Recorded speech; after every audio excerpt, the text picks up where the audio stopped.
എന്താണ് അൽഗോരിതം? നമ്മൾ Instagram, YouTube, Facebook ഇതെല്ലാം യൂസ് ചെയ്യുന്ന ആൾക്കാരാണ്. സോ ഈ ഒരു വേർഡ് നിങ്ങൾ എന്തായാലും കേട്ടിട്ടുണ്ടാവും അല്ലേ? 1200 വർഷങ്ങൾക്ക് മുമ്പ് ബാഗ്ദാദിൽ ജീവിച്ചിരുന്ന ഒരു മാത്തമെറ്റീഷ്യനാണ് അൽ ഖ്വാരിസ്മി. അദ്ദേഹം മാത്തമെറ്റിക്കൽ പ്രോബ്ലംസ് ഒക്കെ സോൾവ് ചെയ്തുകൊണ്ടിരുന്നുണ്ടായിരുന്നത് സ്റ്റെപ്പ് ബൈ സ്റ്റെപ്പ് ആയിട്ടുള്ള പ്രോസസ്സിലൂടെയാണ്. Instead of guessing the answer or direct ആയിട്ട് ഉത്തരത്തിലോട്ട് എത്താതെ he showed a sequence of clear steps. നൂറ്റാണ്ടുകൾക്ക് ശേഷം അദ്ദേഹത്തിന്റെ ബുക്സ് ഒക്കെ ലാറ്റിൻ ഭാഷയിലേക്ക് തർജ്ജമ ചെയ്യപ്പെട്ടു.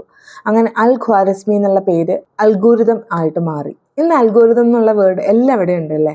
ഇൻസ്റ്റഗ്രാം, യൂട്യൂബ്, ഗൂഗിൾ മാപ്സിലടക്കം ഫാസ്റ്റസ്റ്റ് റൂട്ട് കണ്ടുപിടിക്കാൻ വേണ്ടിയിട്ട് ഈ അൽഗോരിതമാണ് യൂസ് ചെയ്യുന്നത്. സോ ഇനി ഈ വേർഡ് കേൾക്കുന്ന സമയത്ത് remember that this word started from a mathematician who lived 1200 years ago. So ഒരു മാത്തമെറ്റീഷ്യൻ്റെ പേര് ഇന്ന് എല്ലാവരും യൂസ് ചെയ്യുന്ന ഒരു വേർഡായി മാറി അല്ലേ? നിങ്ങൾക്ക് ഈ വീഡിയോ ഇഷ്ടപ്പെടുകയാണെന്നുണ്ടെങ്കിൽ ഒരു ലൈക്കും, അതുപോലെ ഇങ്ങനെയുള്ള മാത്സ് റിലേറ്റഡ് ടോപ്പിക്സ് നിങ്ങൾക്ക് കേൾക്കണമെന്നുണ്ടെങ്കിൽ ഈ പേജ് ഒന്ന് ഫോളോ ചെയ്ത് വെച്ചോളൂ. So take care, by.